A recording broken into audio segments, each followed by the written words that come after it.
Hi, how are you? I'm Anita Goa. I'm here with Jillian Pransky. We're at Yoga Works and it's Tutorial Tuesday. This week we're focusing on restorative yoga, perfect for the holidays, where you can restore yourself a little bit.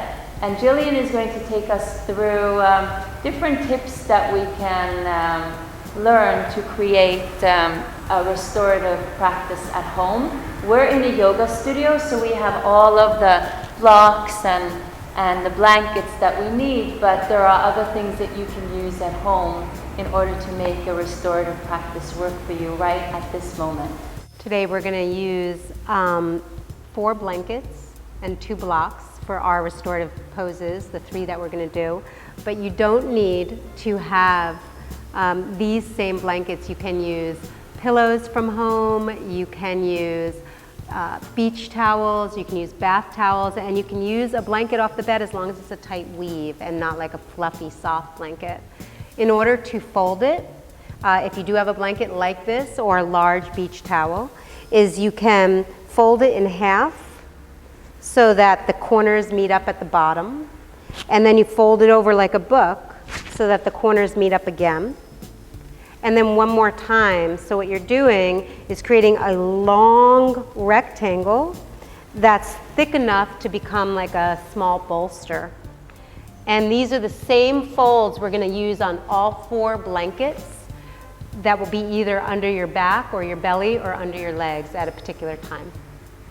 Okay. You want to make sure that there's not a lot of messiness to your props, even if you're using your pillows or anything at home, as neat as they can, because as you're relaxing, all of a sudden you'll be like, oh, there's that lump, and it really pulls you out of a state of relaxation.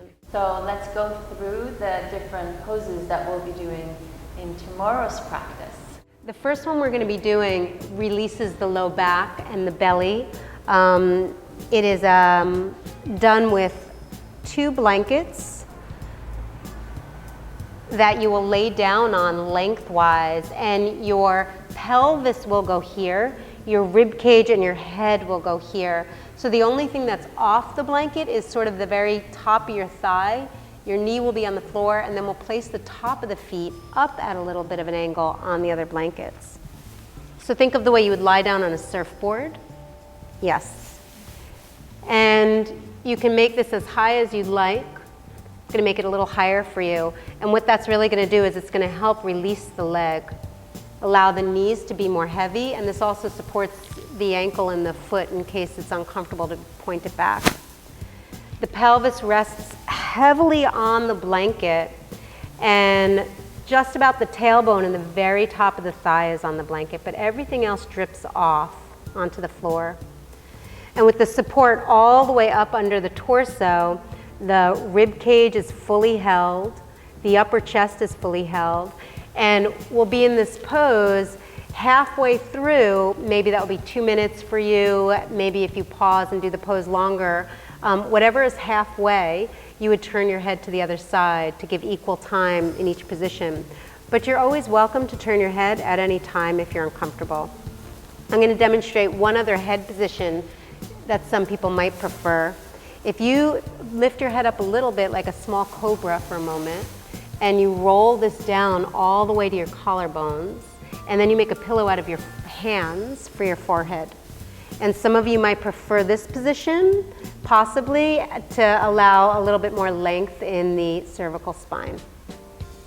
This pose you can hold anywhere between 1 and 15, maybe even 20 minutes. It is wonderful to expand the low back. It's great for low back tension, and it releases all the muscles along the spine, the paraspinal muscles. A nice way to get out of this pose is to take your time. You can stretch through the arms and the legs while you're here, very slowly sort of coming back into the muscle body. And you can press yourself to all 4s, coming into like a table position. And then you can do a few rounds with your breath of cat-cow to release the spine even more. And it looks like a simple pose, but by the time you come back and do cat-cow, you feel a tremendous amount of release along the spine. Feels very nurturing. Yeah. What I love about doing these two poses together, we'll go right into the next one, is you really don't have to change your props very much. So that's one of the reasons that makes it easy to do at home. You can literally just turn around to sit in front of the same setup that you laid down of, but now on your back. And you don't even need to lift the blankets up on blocks, but since we have them, I'd like to do that. This is Bada Konasana, which is open air for the hips. First, we're going to take blocks, and you could use blocks alone if that was all that you had. Or you can make it even higher and more supportive, which will create a deeper release in the pelvis, possibly. There you go. And the soles of the feet come together, and the knees can be as wide as comfortable. We have you a little bit further away from the blankets than I'd like. So what I'm going to do is you're going to wiggle yourself back into the blankets. Yep, and I'm going to move the blocks for you. So you want to be met right at the low waistline. Does that feel okay in your low back? Yeah, and I say it's important to have the props in the right place so that the legs can relax. Yeah, you might be uncomfortable if you're not in the right place, and all it takes is some moving around to find the right spot. Don't be discouraged if you get it and your back feels a little crunchy or something feels off. It just means that you need a little more time to move the props. And one thing that people do is they don't go back enough into the blanket, so there's a little bit too much space of the waistline. And sometimes you'll check for that if you feel a little uncomfortable. Also, there's extra blanket. If you tend to use the Mexican blankets, you have extra length. You can build a little head pillow, or if you have something at home. And this pose is also really lovely for the entire opening of the front body. It is fabulous for opening the chest and for expanding the capacity for breath. It is a wonderful pose that has a little bit of an uplifting quality to it. So if you're doing restorative in the morning, but you still want to feel energized and open, this would be the perfect way to end a morning practice. So you can go back out into your day with a little more brightness. To come out of it, you'd actually, a nice way would be to first bend the knees to center. Well, we always have an impulse to get out quickly, and that's one thing we need to learn when we relax is like, wow, how do I take my time and not just jump to the next thing? And that's something that over time doing restorative, even in the transitions, you start to notice, you develop more and more. So we're going to take the time to roll to the side, and pausing after a restorative pose, instead of just jumping up, allows the benefits to really sink in. The last pose we're going to do is once you press up as a transition to sitting, you can do any stretches that really feel good for you. A nice way is to just come to a comfortable seat and do a few seated cat-cows.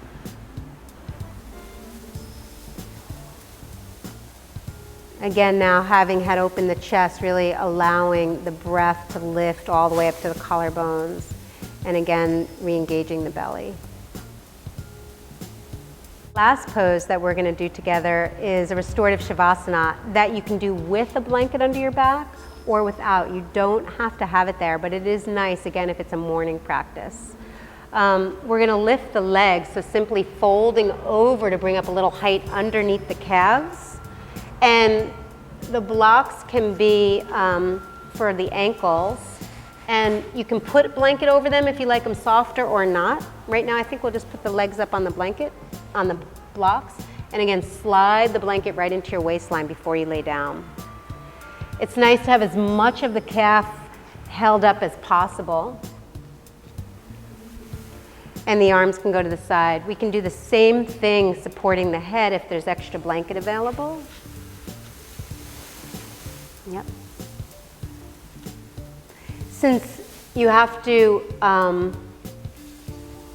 be down on the blanket, it's really important that as you lay down that you feel very symmetrical, that both sides of the back of your body have equal coverage.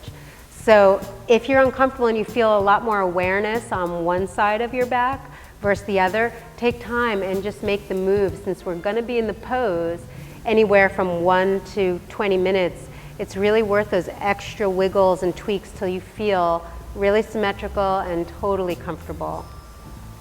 This is a final relaxation pose. Again, you don't have to have the blanket underneath you. Do you like the blanket there? I do. And having the legs up a little bit elevated in space allows for some extra heaviness in the pelvis, which is really grounding. It also, having the legs up, tends to soften the belly a little bit, which will provide some more movement for the breath. And the diaphragm will move more, the lungs will fill more. So this whole shape tends to allow for a more expansive feeling of breath. It can be the final pose, it could be the only pose. And this would be a perfect way to end a vinyasa practice if you really were not going to focus on a whole restorative practice, but you just wanted a little bit of deeper relaxation than you get in your normal restorative, in your normal Shavasana. Get out the same way by rolling to your side slowly, as we did with Bada Konasana. Taking your time to go all the way over to your side, making a little pillow out of your arm. You'll pause there. You could pause there for even a few minutes, and then you would slowly press yourself up. So I hope that that was helpful, taking you through all of the different poses that you'll be doing tomorrow. Let us know how it goes if you have any questions. Namaste. Namaste.